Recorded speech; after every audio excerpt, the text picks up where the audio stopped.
Las economías globales son un sistema económico que sobrepasa las fronteras estatales. La economía se está globalizando en varios aspectos: la práctica del registro legal de las empresas en países que no son el de origen, la existencia de multinacionales, la mundialización del comercio, la producción y las finanzas. Las empresas ya no tienen tantas barreras a la hora de comprar productos extranjeros ni a la hora de venderlos. Los países subdesarrollados tienen una renta per cápita baja, que en la mayoría de los casos no alcanza los $2,000 anuales, un escaso desarrollo industrial, un bajo nivel de consumo y una fuerte dependencia del exterior en tecnologías, comercio y créditos. La evolución económica de los países más dinámicos e industrializados del tercer mundo se ha convertido en uno de los factores principales de la evolución de la economía. La gran mayoría de los países del tercer mundo que no han iniciado un proceso de crecimiento y modernización solo sufren las consecuencias negativas de la globalización económica sin recibir ninguna de las ventajas.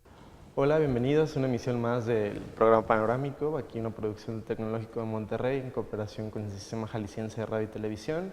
Me llamo Luis Toxtli y hoy estoy con el doctor Iván Valdovinos, director de la Cátedra de Investigación en Contabilidad y Finanzas.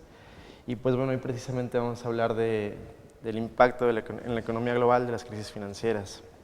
Creo que es un tema pues importante, ¿no? Porque también es un tema lejano para muchos de nosotros, porque nos hablan de indicadores de Producto Interno Bruto, nos hablan de especulación y realmente es un mundo al cual el ciudadano o el peatón está ajeno.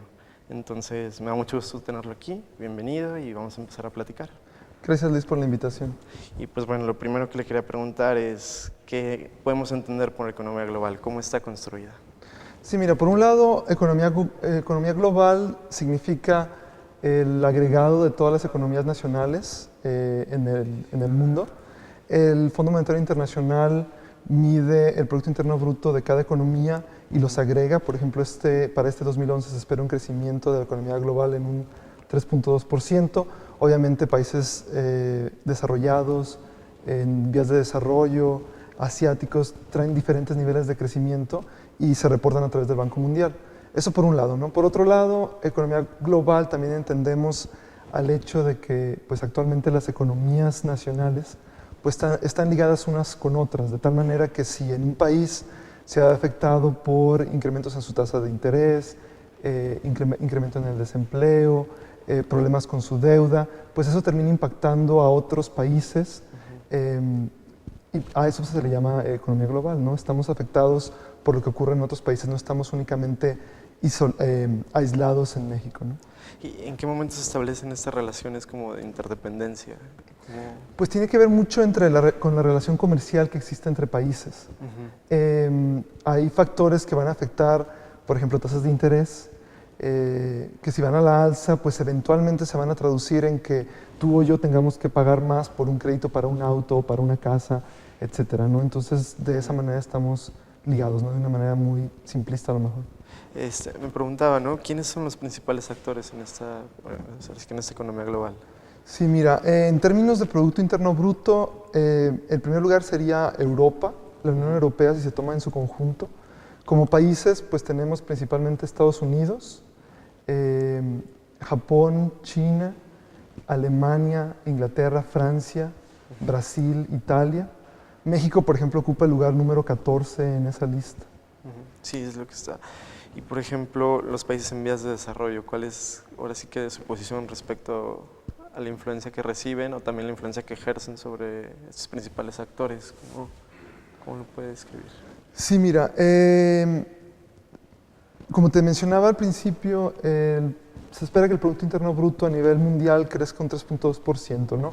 En cuanto a los países desarrollados, obviamente son los que tienen más potencial, son los que crecen más rápido y se espera un crecimiento superior al 6%, comparado con países asiáticos que se espera que crezcan un 8%, ¿no? En esos países asiáticos pues tenemos varios países todavía considerados en desarrollo, ¿no? Como parte del bloque de los BRICS, donde están Brasil, Rusia, India y China, que han mostrado bastante crecimiento últimamente. Entonces, ahorita se estima que más o menos un 50% del crecimiento del mercado global está dado por estos países en vías de desarrollo. Anteriormente, los países en desarrollo estaban muy ligados y siguen estando, pero estaban más ligados anteriormente a los países en desarrollo, pero actualmente se estima que un 40% de todas sus transacciones comerciales o sus exportaciones son a otros países en desarrollo, ¿no? Lo que ha provocado que antes, pues si teníamos una crisis en un país desarrollado, pues se reflejaba en efectos pues, previos y por más tiempo en los países en vías de desarrollo que lo que pasaba en países en vías de desarrollo, ¿no? O sea, para ponerlo de una manera coloquial, si Estados Unidos tosía, pues a nosotros nos daba una gripa o hasta neumonía, ¿no? Entonces, en ese sentido ha ido cambiando.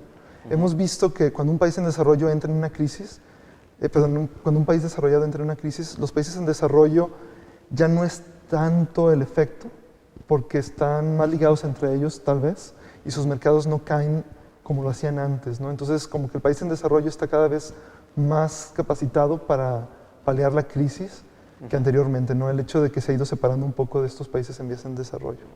Y me parece interesante en este caso que en este contexto de crisis de economía global del cual se está escuchando mucho, vemos que los principales preocupados son los países desarrollados, ¿no?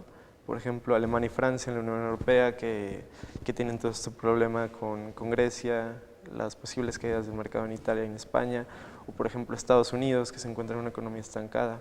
¿Es acaso entonces que la economía global entonces ahora realmente está como atacando a las potencias? ¿Se puede decir eso? ¿O? Bueno, de cierta manera, obviamente, las economías desarrolladas han encaminado acciones a disminuir costos, por ejemplo. Eso ha provocado que buena parte de sus industrias de manufactura ahora estén en países en vías de desarrollo, de tal manera que se vuelve muy complicado para países como Estados Unidos, que actualmente se encuentra en una crisis, inyectar dinero a la economía, porque ¿economía de qué? La industria está en el extranjero, entonces se vuelve más complicado. Por eso ahora el paquete de apoyo al desempleo va ligado a infraestructura, construcción, porque no hay industrias que apoyar, de cierta forma, ¿no? Claro, y sí, lo que buscan es darle precisamente trabajo a la gente dentro de, ¿no? Porque sí, escuchaba esta noticia de Obama que la idea es generar trabajos en construcción y profesores, ¿no? En este nuevo paquete. Y por ejemplo, a mí me preocupa mucho eso, precisamente, si las potencias son quienes marcan el ritmo y las potencias son quienes realmente ahorita están teniendo estas torpezas, ¿cómo nosotros, o como país en vez de desarrollo, tenemos como la perspectiva, ¿no? O sea, ¿realmente vivimos de la inversión extranjera o...? Bueno, es muy importante para un país como México la inversión extranjera. Tradicionalmente hemos estado en un déficit de balanza comercial, de tal manera que importamos más de lo que exportamos. Por eso las inversiones y nuestra cuenta de capital y financiera pues, se vuelve muy importante, ¿no? Entonces, para un país como México es importante atraer esas inversiones para compensar ese déficit de balanza comercial. Pues muy bien, creo que esto pues, nos puede dar la pauta para más adelante y hablar de México en concreto y ver si que su presencia, ¿no? En este mercado global. Nos vamos ahorita a un corte, regresamos con el doctor Valdovinos, aquí el Tecnológico de Monterrey, y esto es Panorámico.